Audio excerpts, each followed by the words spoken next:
জশ্নে জুলুস বেদাত মন মতো আমল করছে। হিসাব কইরা দেখো 20-30 বছর আগে বা 50 বছর আগে এটার কোনো গন্ধ ছিল না। ঈদে মিলাদুন্নবী নিকৃষ্টতম বেদাত। এই ঈদ সংযোজন করার কারণে বেদাত। আজানের আগে দুরূদ পড়া, সালাতু ওয়াসসালামু আলাইকা ইয়া রাসূলুল্লাহ, বেদাত। কেন? নবীর যুগে 10 বছর বিলাল আজান দিছেন, গুলো একবার আজানের আগে এই দুরূদ পড়েননি। আবু বকরের যুগেও পড়া হয়নি, উমরের যুগে পড়া হয়নি, উসমানের যুগে পড়া হয়নি, আলীর যুগে পড়া হয়নি, হাসান হুসাইনের যুগে পড়া হয়নি, আবু বকরের যুগে পড়া হয়নি, ইমামে আবু হানিফার যুগে পড়া হয়নি, মালিক শাফি আহমদ বিন হাম্বলের যুগে পড়া হয়নি, ইমামে গাজ্জালির যুগে পড়া হয়নি, আব্দুল কাদের জিলানির যুগে পড়া হয়নি, মঈনুদ্দিন চিশতির যুগে পড়া হয়নি, বাহাউদ্দিন নকশবন্দির যুগে পড়া হয়নি, শিহাবুদ্দিন সোহরাওয়ার্দীর যুগে পড়া হয়নি, খাজা মঈনুদ্দিন চিশতির যুগে পড়া হয়নি, বাংলাদেশের ওলিকুল শিরোমণি শাহজালাল সিলেটি আমানির যুগেও পড়া হয়নি। ফাসপারা। এখানে আল্লাহ বলেন বেঈমানদের সাথে যুদ্ধ করার ব্যাপারে, জিহাদ করার ব্যাপারে আগেও বলেছি, গোটা কোরআন শরীফের মধ্যে সবচেয়ে বেশি আয়াত হলো জিহাদের আয়াত। আর জিহাদ এমন একটা জিনিস, জিহাদের মধ্যে গেলে জানের নিরাপত্তা নাই, বিদায় নিয়ে যাওয়ার লাগে, ফেরত আসতেও পারি না আসতেও পারি। এই জন্য আল্লাহর রাস্তায় জিহাদ করে যারা শাহাদত বরণ করবে, সর্বোচ্চ মর্যাদা হাসরের ময়দান আল্লাহ তাকে দেওয়া হবে। কারণ আল্লাহ বলবেন, বান্দা তুমি ছেলে মেয়ের মায়া করো নাই, মা বাবার মায়া করো নাই, স্বামী স্ত্রীর মায়া করো নাই, এমনকি নিজের জীবনের মায়াও তুমি করো নাই। নিজের এই প্রিয় জীবনটাকে তুমি আমার রাস্তার মধ্যে বিসর্জন করে দিয়েছ। বান্দা তোমার থেকে আমি হিসাব নেব না, বিনা হিসাবে জান্নাত তোমাকে দেব এবং যা চাইবা তা তোমাকে আমি দিয়ে দেব। যার কারণে কোরআন শরীফ আল্লাহ বলেন যে যারা শাহাদত বরণ করবে তাদেরকে মৃত বলিও না, তারা জিন্দা। ইউরজাকুন, সময় সময় তাদেরকে টাইমে টাইমে তাদেরকে রিজিক দেওয়া হয়। এই আয়াতে এখানে বলেন আল্লাযীনা আমানু, যারা ঈমানদার, ইউকাতিলুনা ফী সাবিলিল্লাহ, তারা আল্লাহর রাস্তায় জিহাদ করছে, আল্লাহর জন্য জিহাদ করছে, দ্বীনের জন্য জিহাদ করছে, মুসলমানদেরকে মুমিনদেরকে বেঈমানদের জুলুম অত্যাচার থেকে নিরাপত্তা দেওয়ার জন্য জিহাদ করছে। ওয়াল্লাযীনা কাফারু, যারা কাফের, ইউকাতিলুনা ফী সাবিলিত তাগুত, তারা শয়তানের পক্ষে কি করছে? যুদ্ধ করছে। দেবদেবীর পূজা যাতে তারা করতে পারে, মূর্তিগুলোকে অক্ষুণ্ণ রাখতে পারে, অর্থাৎ তারা শয়তানের পক্ষে জিহাদ করছে। এখন আল্লাহ বলেন ফাকাতিলু আউলিয়া আশ-শাইতান, শয়তানের বড় বড় লিডারগুলো যারা আছে, যারা নেতৃত্ব দান করছে, বেঈমানদের পক্ষে যারা নেতৃত্ব দান করছে, এদেরকে ধরো, এদেরকে দইরা দইরা জবাই করো। বলেন সুবহানাল্লাহ। আল্লাহ নিজে বলেন ফাকাতিলু, তোমরা হত্যা করো আউলিয়া আশ-শাইতান, শয়তানের বন্ধু যারা, শয়তানের পক্ষে যারা যুদ্ধ করার জন্য আসছে, এদেরকে ধরো, দইরা দইরা হত্যা করো। এবং ভয় পাইও না, শয়তানের যত চক্রান্ত আছে, শয়তানের চক্রান্ত সাংঘাতিক দুর্বল। তোমরা যদি সাহসিকতার সাথে সাহস নিয়ে আল্লাহর রাস্তায় অটল থাকো, শয়তানের যত চক্রান্ত ধূলিসাৎ হয়ে যাবে। বাজিমাত তোমাদের হাতে, বিজয়ের পতাকা তোমাদের হাতে হবে। আল্লাহ নিজে বলতেছেন। আল্লাহ তাআলা বলেন ইন্না কাইদা শাইতানি কানা দাঈফা, শয়তানের চক্রান্ত সাংঘাতিক দুর্বল। ৭৬ নম্বর আয়াত। এখন বর্তমানে আমরা জেহাদ কার সাথে করব? এখন জেহাদ আছে বেদাতির সাথে জেহাদ করা, বেদাতি। কারণটা কি? এরাও দিনের ধ্বংস চায়। আমি যে হাদিসটা পড়ছি, হাদিসের মধ্যে লক্ষ্য করেন, নবীজি বলেন এমন এক যুগ আসবে যে যুগের মধ্যে মানুষ বেদাতে লিপ্ত হওয়ার কারণে, শিরিকে লিপ্ত হওয়ার কারণে বেঈমানে পরিণত হয়ে যাবে। মুস্তাদরাকে হাকিম 4 নম্বর খণ্ড 446 নম্বর পৃষ্ঠা, সনদে মুত্তাসিলের সাথে বিশুদ্ধ হাদিস। নবীজি বলেন ইয়াতি আলান নাসি জামানুন, এমন একটা সময় আমার উম্মতে আসবে ইয়াস্তামিউনা ফিল মাসাজিদে, তারা মসজিদে যাইয়া নামাজ পড়বে, মসজিদে যাইয়া জিকির করবে, মসজিদে যাইয়া কোরআন তেলাওয়াত করবে, দাড়ি থাকবে, টুপি থাকবে, পাঞ্জাবি থাকবে, নিজেদেরকে মুমিন মনে করবে। অথচ নবীজি বলেন ওয়ালাইসা ফীহিম মুমিনুন, এদের মধ্য থেকে সিঙ্গেল একজনকেও মুমিন খুঁজে পাওয়া যাবে না। কেন? এরা তলে তলে নবীরে অস্বীকার করে। নবীরে কি করে? আচ্ছা বলেন তো, নবীরে যদি কেউ ভুল ধরে হ্যাঁ ইমান থাকবো নি? নবীরে কেউ যদি ভুল ধরে ইমান থাকবো? প্রকাশ্যভাবে ভুল ধরো, পরোক্ষভাবে ভুল ধরো, ইমান থাকবে না। কারণটা হলো আমার নবীজি বলেন এই দিন আমি আনছি আল্লাহর দরবার থেকে, এই ধর্মের মধ্যে ওই সকল আমল তোমাদের করণীয় করতে হবে, করতে পারবা যে আমলের মধ্যে আমি নবীর অনুমোদন আছে, আমি নবীর সমর্থন আছে, আমার দস্তখত আছে, ওই আমল করবা। যে আমলে আমি নবীর অনুমোদন নাই, দস্তখত নাই, আমার দস্তখত নাই, ওই আমল করার অনুমতি নাই। এটা আমার দিন, এটা আমি নবী আনছি আল্লাহর দরবার থেকে এবং অনেক কষ্ট স্বীকার করেছি।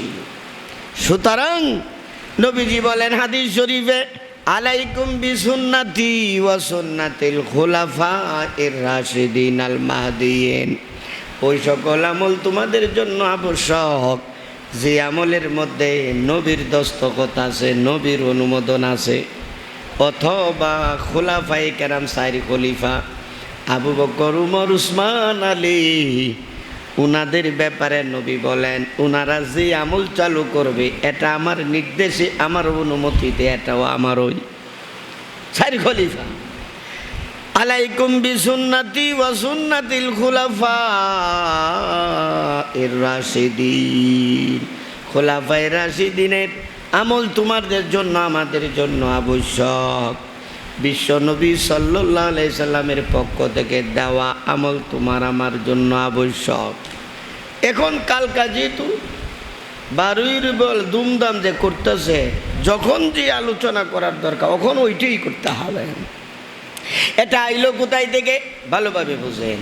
শয়তান চিন্তা করে দেখছে 100 বছর পর্যন্ত কাউকে যদি আমি গুনাতে জড়াইয়া রাখি, গুনাতে লিপ্ত করাইয়া রেখেছি, শত শতবার জিনা করাইলাম, কত মদের বোতল তারে খাওয়াইলাম, কত গাঞ্জা খাওয়াইলাম, কত মিশা কথা কোয়াইলাম হিসাব সারা, কিন্তু এই সকল তো করতেছে সে গুনাহ মনে কইরা। এন্তেকালের আগে আগে দেখা যায় আল্লাহ বলেন ও বান্দা, পাহাড় পরিমাণ গুনাহ যদি তোমার আমল নামায় তাকে খাটি দিলে, তওবা করলে আমি তোর সব গুনাহ মাফ করে দিব। এখন এন্তেকালের আগে তার মন গেছে কার নরম হইয়া, মন নরম হইয়া গেছে, মরণের ভয় তার অন্তরে আইসা গেছে। এখন সে কাঁদতেছে, মাওলা তুমি আমাকে ক্ষমা করে দাও। হুজুরের কাছে গিয়া বারংবার তওবা করতেছি, বারবার তওবা করতেছি। আমার দেখা এক ব্যক্তি ছিল, নাম বললে সবাই চিনবেন, সাংঘাতিক খারাপ ব্যক্তি ছিল, সাংঘাতিক খারাপ, এত খারাপ। সে এমন একটা গুনাহ করেছে, আমার কাছে বলছে, আমার মুরিদও ছিল। এই গুনার কথা শুনে আমি হতভম্ব হয়ে গেছি। কেউর কাছে বলছে না, আমার কাছে বলছে। এরপরও তারে আমি সান্ত্বনা দিছি, মরার কিছুদিন আগে বিশ্বাস করবেন না, সকালে একবার আসে, বিকালে একবার আসে, দুপুরে একবার আসে, আয়সা কো হুজুর আমারে তওবা পড়ায় দেন, আর কান্দে কান্দে। আমি বললাম তুমি যেইভাবে কান্নাকাটি করছ, খোদার কসম আল্লাহ তোমারে বেইজ্জতি করবেন না, তোমার যত গুনাহ থাকুক না কেন আল্লাহ তোমারে মাফ কইরা দিবেন। অতঃপর তার মরণটা এত চমৎকার হয়েছে, খুব ভালো মরণটা হয়ে গেছে। এখন সারা জীবন আকাম কুকাম করছে, এন্তেকালের আগে তওবা কইরা কি হয়ে গেছে গা, ভালো হয়ে গেছে গা। শয়তানে মাথায় হাত দিয়া বলে সর্বনাশ, 100 বছরের মেহনত আমার গেছে গা বিফলে গেছে কিনা কন্যা। 100 বছর পর্যন্ত তারে আমি কি করলাম, গুনাহ করাইলাম। 100 বছরের আমার শ্রম, 100 বছরের মেহনত আমার বিফলে চলে গেছে। শয়তান চিন্তা করলো এমনভাবে বনি আদমের আমি গুনাহ করাইয়াম, জীবনে যাতে এই গুনাহ থেকে আর তওবা না করে। এরপর থেকে শয়তান নতুন নতুন সওয়াবের আকৃতিতে বেদাত আবিষ্কার করা আরম্ভ করছে। এই বেদাত, যেই বেদাতের মধ্যে নবীর সমর্থন নাই, নবীর অনুমোদন নাই, নবীর দস্তখত নাই, সাহাবায়ে কেরামের অনুমোদন নাই, দেখতে খুব সুন্দর দেখা যায়, এই বেদাতগুলো ধুমধামে এখন করবে। এই বেদাত থেকে সে কঠিন কালেও তওবা করবে না। কিছুক্ষণ আগে দেখলাম এক ব্যাগ কলে কইতাছে ঈদে মিলাদুন নবী পালন কইরা যদি জাহান্নামে যাইতে হয় কোনো আপত্তি নাই, জাহান্নামে যাইব, তথাপি ঈদে মিলাদুন নবী ছাড়ব না। দেখছি নিকার বার্তা। আরে গাদা, তুই তো জাহান্নামে যাওয়ার চেষ্টা করতে হবে। ঈদে মিলাদুন নবী কইরা যদি জাহান্নামেও যা কোনো আপত্তি নাই, তার কোনো অভিযোগ নাই, হে জাহান্নামও যাইব, মগর ঈদে মিলাদুন নবী কইরা ওই যাইব। এখন আসেন কয়েকটা বেদাতের কথা বলছি। 1 নম্বরে এই যে ঈদে মিলাদুন নবী, এটা বেদাত, এটা নবীর যুগে করা হয় নাই, সাহাবীরা করা হয় নাই, বরং নবী ডাইরেক্ট নিষেধ করছেন। আমি তোমাদেরকে যে ঈদগুলো দান করছি, বিশেষ করে 2টা ঈদ, রোজার ঈদ এবং বকরি ঈদ, এই 2 ঈদ ব্যতীত আরও যে 2টা আছে শুক্রবার আর আরাফা, এটা তো হইল অপ্রসিদ্ধ। নবী নিষেধ করে গেছেন লা তাত্তাকিযু ইয়াওমান ঈদা, ও আমার উম্মতিরা, আমার পরে তোমরা কোনো দিনের ঈদের দিন বানাইবা না, আমার পরে কোনো মাসেরে তোমরা ঈদের মাস বানাইবা না। নবী নিষেধ কইরা গেছে বানাইবে না। আর এরা 12ই রবিউল আউয়াল ঈদে মিলাদুন নবী, ঈদের দিন বানায়াম, জাহান্নামে গেলে জাহান্নামে যাম, নাউজুবিল্লাহ বলে। নবীর সরাসরি অর্ডারের বিরোধিতা কইরা এরা সুন্নি হয়ে গেছে গা। এ হলো 1 নাম্বার। 2, এই জশ্নে জুলুস, এই জশ্নে জুলুস এটা কিছুদিন আগে আইছে, নিকৃষ্টতম বেদাত। এখন তো বেড়াবেড়ি সমানে বাইরিয়া থাকা একসাথে, মহিলারাও সুন্দর সুন্দর কাপড় পরিধান কইরা, সাজগোজ কইরা, ডুল তবলা বাঁশি লইয়া একসাথে মিলাদুন নবীর অনুষ্ঠান করে। নিকৃষ্টতম বেদাত, নিকৃষ্টতম বেদাত। এই বেদাত যারা করবে জাহান্নাম ছাড়া তাদের উপায় নাই। কয়েকটা উদাহরণ আমি দিচ্ছি। বলেন তো নামাজ ভালো কাজ না খারাপ কাজ? জোরে বলেন। কিন্তু যেই নামাজে আমার নবীর অনুমোদন নাই, ভালো না খারাপ? কেন? এটা জাল। অরিজিনাল আমল হতে হবে। হযরত আলী রাদিয়াল্লাহু তাআলা আনহুর যুগে উনি যখন খলিফা ছিলেন, জামিউর রুমুজ কিতাবের মধ্যে ঘটনাটি রয়েছে। ঈদের নামাজ সমস্ত মুসল্লিরা আইসা গেছে, হযরত আলী রাদিয়াল্লাহু তাআলা আসলেন, এক্ষুনি নামাজ হবে, নামাজের পরে খুতবা। কিন্তু দেখা যায় এক মুরব্বি দাঁড়ায় গেছে নফল নামাজ পড়ার জন্য। ঈদের মাঠে কি নামাজ পড়ব? কেউ নামাজ পড়া বালা না খারাপ? বালা। যে নামাজ নবী পড়ে নাই, এই নামাজ বালা নেই, খারোয়া গেছে গা। আল্লাহু আকবার। হযরত আলী বললেন, মুরব্বি বসেন, কি করতেছেন? নামাজ পড়তেছি। বসেন। কেন, নামাজ কি খারাপ নাকি?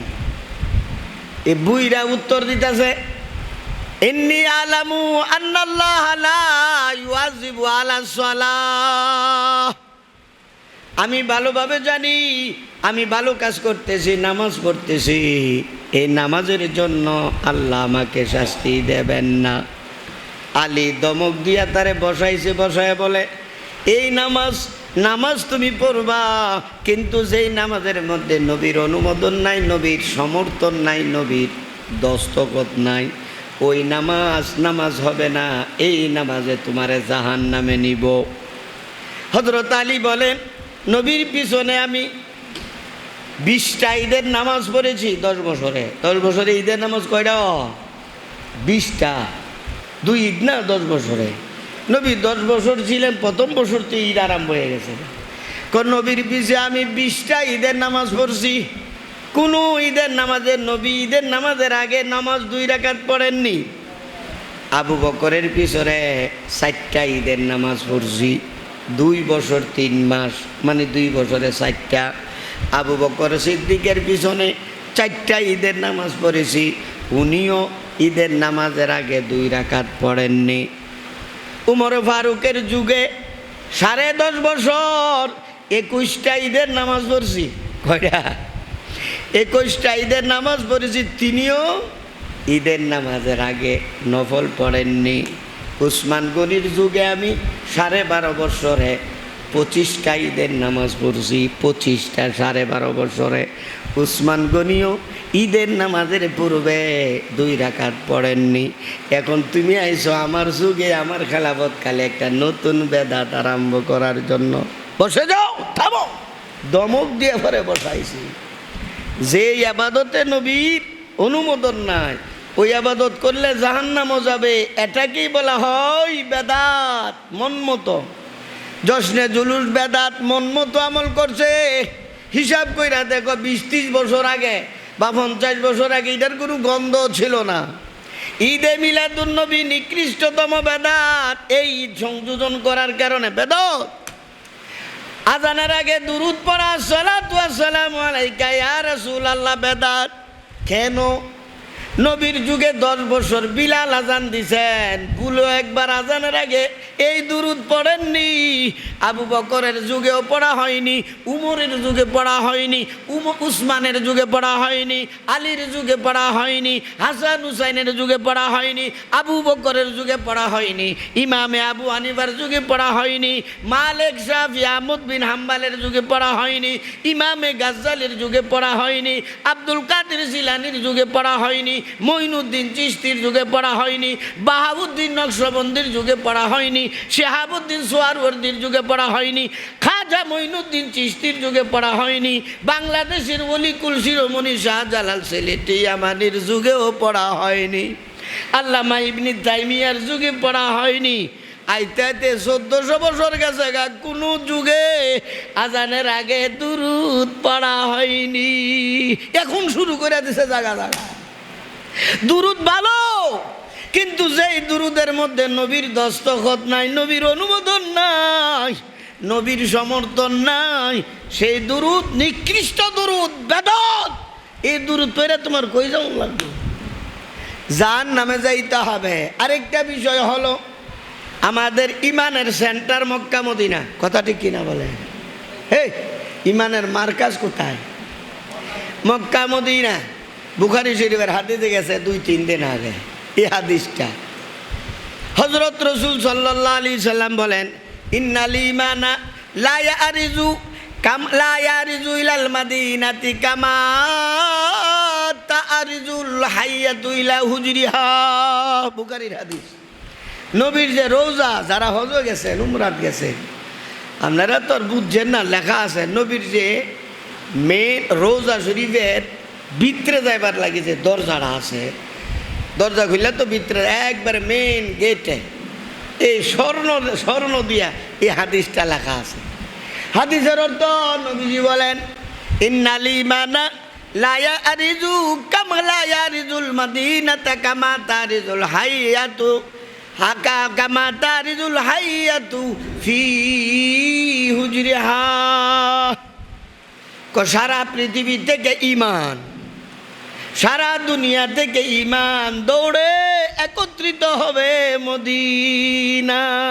মদিনা ইমানের মার্কাজ। যেমন ভাবে সাপ, একটা সাপেরে হ্যাঁ যদি কেউ দৌড়াই মারার জন্য, দৌড়া হ্যাঁ কই ঢুকবো, গর্তের ভিতরে ঢুকবো টপ কইরা। যেমন ভাবে আত্মরক্ষার জন্য সাপ তার গর্তের ভিতরে ঢুকে যায়, ঠিক তেমনই ভাবে সারা পৃথিবীর মধ্যে যেখানে ইমান আছে, কিয়ামতের আগে সব ইমান দৌড়ে আশ্রয় নিবে মদিনায়। এক নাম্বার 2, রসুল সাল্লাল্লাহু আলাইহি ওয়াসাল্লাম বলেন, মদিনাতুল মুনাওয়ারায় কোনো বেদাত কাজ হতে দেওয়া হবে না। বেদাত চলবে না, হবেও না। কিয়ামত পর্যন্ত মদিনাতে কোনো বেদাত কাজ হতে দেওয়া হবে না। এই জন্য আপনারা দেখেন নবী রোজাতে গিয়া একটা যদি কে সুমাইতো যা ঠাস করে হাতের মধ্যে বাড়ি মারব। বিন্দু পরিমাণ বেদাত এখানে চালু হতে পারবে না। মক্কা মদিনা এটা সেন্টার।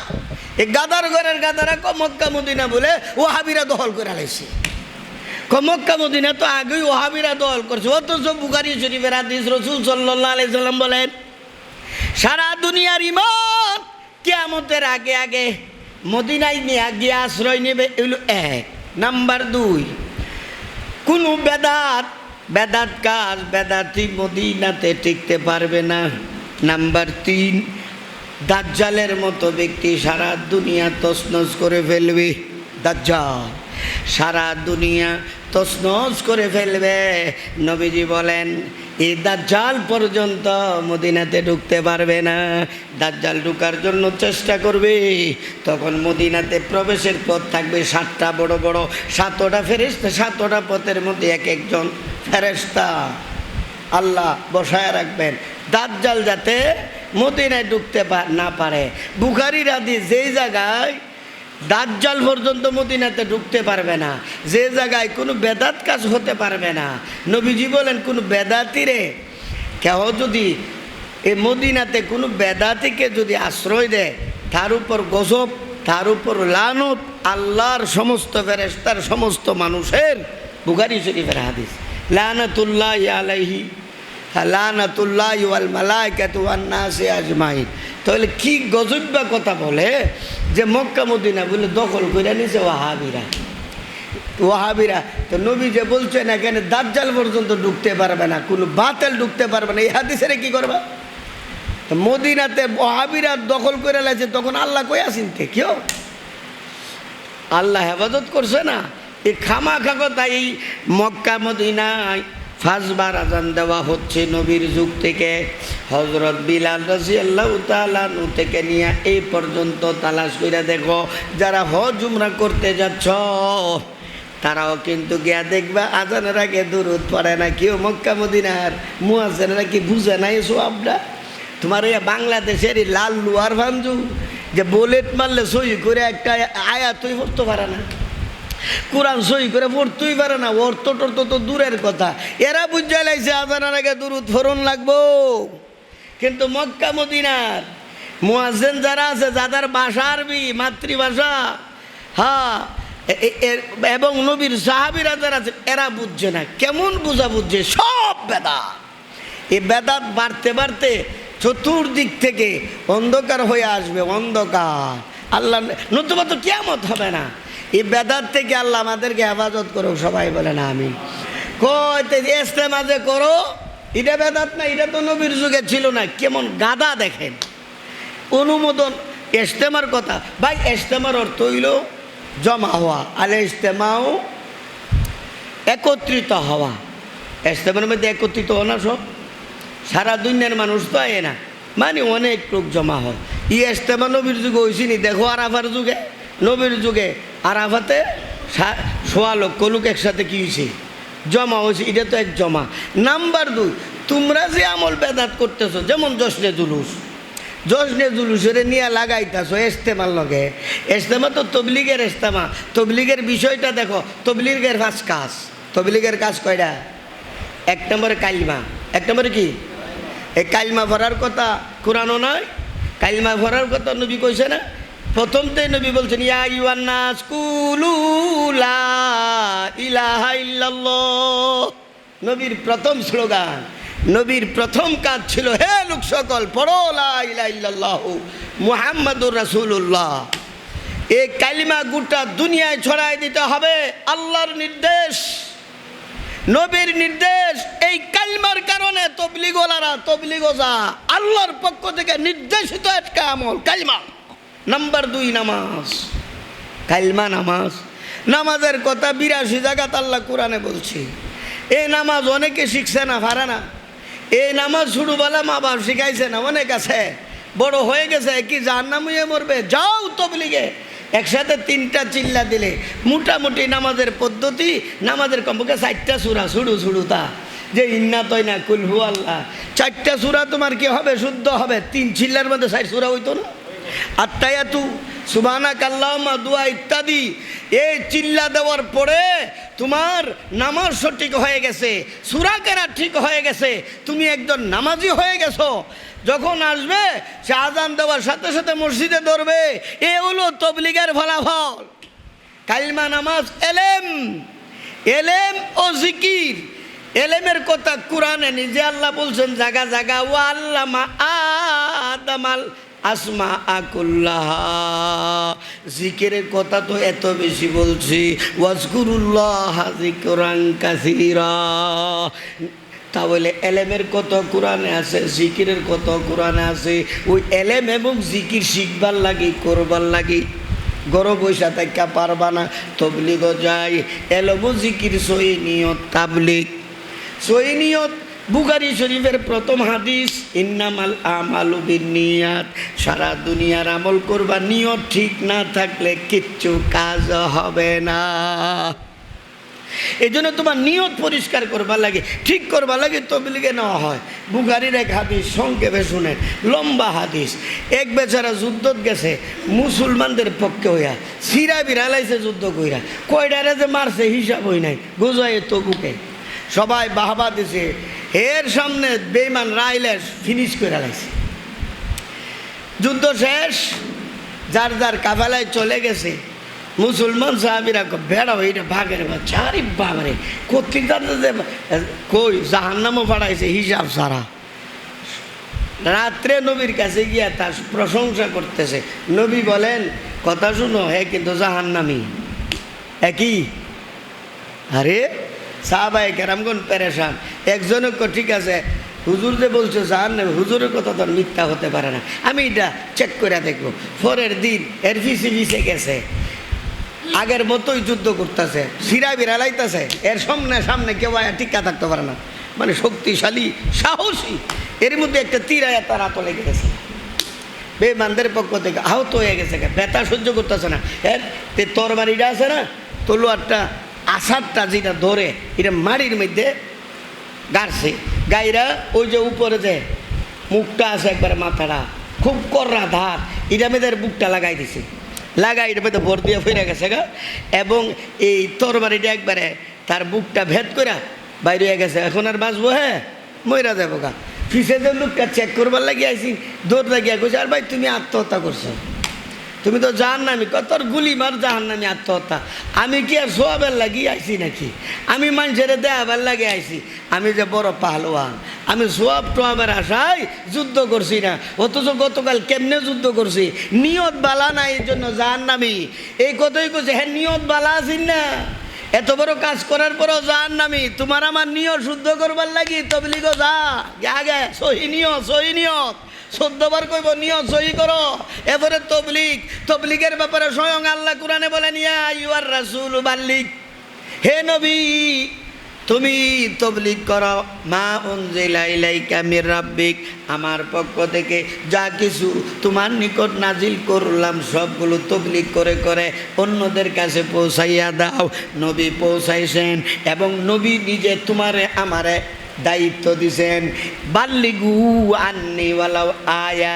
একটা কথাও যদি তুমি ধর্মীয় বিষয়ে জানো, তুমি তোমার ফেডের ভিতরে বন্দি করে রাখিও না, তুমি তোমার ভিতরে না রাখিয়া সকলের কাছে পৌঁছাইয়া দাও। এই তাবলীগ তুমি যা জানো অন্যদেরকে পৌঁছায় দেওয়ার জন্য আল্লাহরও অর্ডার, নবীরও অর্ডার। এ হলো তবলিগ। পাঁচটা বিষয়: কালমা, নামাজ, ইলম, জিকির, সহি নিয়ত, তাবলিগ। এ তবলিগের লগে নিয়ে তোর জশ্নে জুলুস মিলাইতেছস। তোর জশ্নে জুলুসে যখন নাকি সকাল থেকে দুপুর পর্যন্ত নাচানাচি করবে, কি শিখছে? শিখছে এইটাই, নামাজও পড়ে না। আরে নাচা মাচ্চা গিয়া কেউ পড়ে না, নামাজও পড়ে না। এই যে 2 ঘন্টা 1.5 ঘন্টা 3 ঘন্টা তুই নাচলে নবীর আগমনে খুশিতে, শিখলে নাকি? এলেম শিখলে না, কোনো মাসলার শিখলে না, নামাজের মাসলা কিচ্ছু না। তোদের এই লাফালাফির মধ্যে 2 পয়সারও কি নাই, উপকার নাই। আর তবলিগের মধ্যে মানে উপকারের কোনো শেষ নাই। কই গাব গাছ, আগরতলা আর উগরতলা, বুঝছেন না? আগরতলা উগারতলা। তো তবলিগের সাথে নিয়ে মিলাইছে এই জশ্নে জুলুস। সুতরাং জশ্নে জুলুস ইত্যাদি বেদাত। এখন বেদাত শুধু এই আলোচনা করতে হবে, আমাদের দায়িত্ব। যদি ঠিক হয়ে থাকা আলহামদুলিল্লাহ যথেষ্ট। আল্লাহ আমাদেরকে বুঝবার তৌফিক দান করুক। সবাই বলেন আমিন।